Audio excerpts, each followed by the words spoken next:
So many requests to talk about the Remington Model 1100 and shotguns in general, but it's such a big topic and I'm still hooked on these rifles, although I've collected shotguns and probably everything else as well. And for the younger shooters that wrote me wanting me to talk about gas operated and recoil operated inertia guns, so this is my attempt at a video. And the main subject is semi-automatic shotguns, and what I have here is a 1901 Browning Auto 5. So you won't see many of these, made in Belgium. This was the shotgun that resulted in the big falling out between Winchester and Browning. He ended up going to Belgium to have them manufactured, and you can tell this is a well-loved shotgun. And I'll just flip it around so you can see how early it is. If you know these shotguns, you can tell it has no pistol grip, which most of the new ones do have, or a Prince of Wales grip, and it has no magazine cutoff. We're going to do another video on actually just this shotgun. It's so amazing. But the point was to bring it to the table because it uses the long recoil system.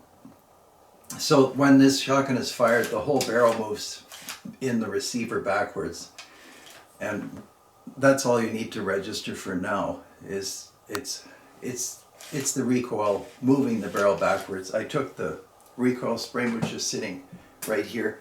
If that spring were on here, it would be a lot more difficult for me to move this. So you can bear that in mind. Then I was in the shotgun vault and I thought, well, may as well show them a copy of the Auto 5 made by Savage. This is the model 755A, if I'm reading it right. And it also, I didn't take out the springs, so it's, but you can see it's the same concept. Actually a beautifully made shotgun. And you can tell some of the features, like this part here, reminds you of an Auto 5. So this was the long recoil system. This is supposed to be a video about the Model 1100, so here it is. Fully modern shotgun, gas operated, and I cheated a little bit and loosened the screws here, or the cap, and that lifts off. This is the main thing I wanted to show you. Unlike the Browning Auto 5, the barrel is fixed. Gas is bled off here and operates these twin action bars. That's one, and here's the other. And I don't know, I've always thought the 1100 was just a fantastic shotgun. They're soft shooting. I didn't find that they foul very easily. As you know, I'm not keen on taking guns apart all the time to clean them. I've seen people cause more damage than cleaning when they disassemble everything to little pieces. But, you know, I maybe don't shoot as much as I want to, or as you do. So this is the 1100, and steel receiver, twin action bars. This is of course a more modern shotgun, so it has a ventilated rib. And as you can read here, this is the 3-inch Magnum model. And one of the challenges with gas operated shotguns is when you fire the shotgun shell, you create a certain volume of gas. So a Magnum shell is going to generate more gas than a 2 3/4 inch shell. And since you're bleeding the gas off here, very quickly you find out that you fire a 2 3/4 inch shell in the 3-inch Magnum model, the action won't work. There's not enough gas.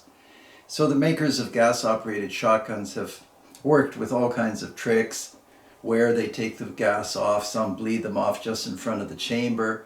Some use the length of the shell to block holes. There are all kinds of tricks, gas metering devices.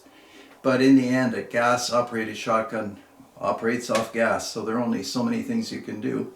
So kind of enter stage left, and again going back in time, here's the Sjogren, and you'll probably wonder what kind of contraption this is. It's actually one of my favorites.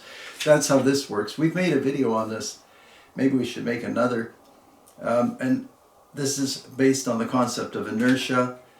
And again, that's worth a video, but there are lots of videos on that subject already. But what I can tell you is essentially the concept is framed by the bump of recoil. And so when recoil occurs, naturally there is a bump, and that can be used to move a part in the mechanism, and that part can cause the mechanism to unlock the locking system. And if you can conceptualize that, you'll be doing well, because it took me a while to understand it.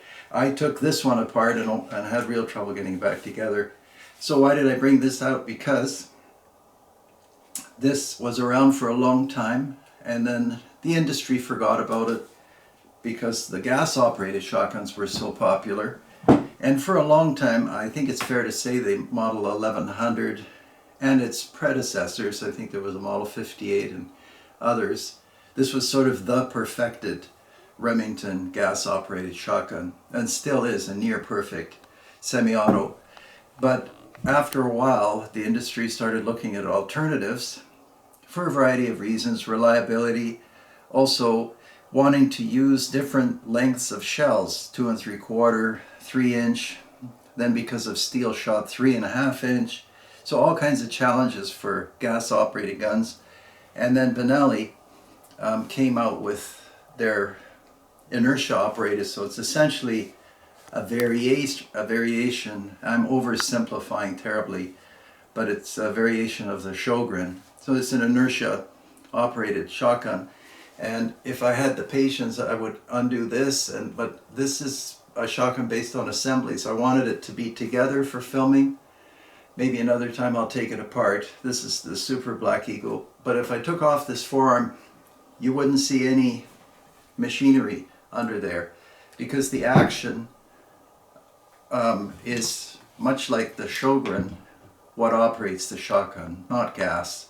So when you fire one of these puppies, there's a bump that then allows the action to unlock, and it goes, and you can see I got this shotgun generously loaned to me by Reliable Gun in Vancouver, and you can't miss their name, so thank you very much, Reliable, and they actually helped me a lot. But yeah, so fantastic shotgun, and I probably think it's safe to say, based on what I see in the marsh, and I hunt in saltwater marshes quite a bit, if I'm not on the open prairie, and you see these Super Black Eagles all the time.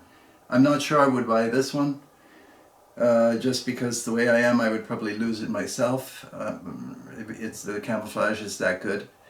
But again, I probably wouldn't be hunting with Super Black Eagle anyway, because I have this 1100, and with the 3-inch shells, it's so soft shooting. That bleeding of the gas and the change in the dynamics of recoil is significant, because recoil forces are being directed into parts, these parts here. As you can see, it'd be easy to turn this into a pump action shotgun, and that makes recoil, apparent recoil, a lot softer. Anyhow, long overdue, but all of you that wrote me about the 1100, you're completely correct. Just an astounding shotgun, especially because of the steel receiver. I see the aluminum shotguns after a while. Not that there's anything wrong with them functionally, but cosmetically, that anodizing or camouflage, whatever finish is on them, it gets scraped and scratched. Waterfouling is a tough activity on firearms, especially in salt water. The aluminum does well there, but you can see I've used this in the saltwater marshes for a long time, and I use my ballistol, or any lubricant would be fine, and you can keep them looking like new. So there it is. And the 1100, if you look in the used section, they were never a cheap shotgun. They were always a little more, but well worth it. You can get trap models and sporting clay models. I've had 28 gauges. The 410 is a fantastic little semi-auto. There's every variety of 1100. And to me, it still remains near the top, or at the top of the American semi-automatic shotguns. Benelli, I should mention, is Italy. Just great, and by now I think safe to say legendary. After this one, I think they came out with one with a different name, the Vinci, if I'm not wrong. The Sjogren from Sweden, the Savage from USA, and of course the original Auto 5. And this is, I mean, near the beginning of production.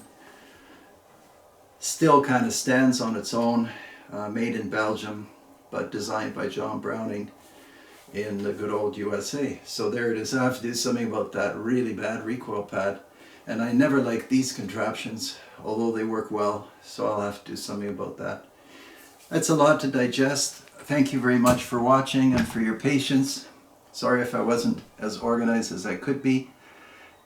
Please subscribe, please join me on Patreon and support the channel, and follow us on Instagram. And thanks again to Reliable Gun for the Super Black Eagle. Alright, take care out there. We'll see you next time.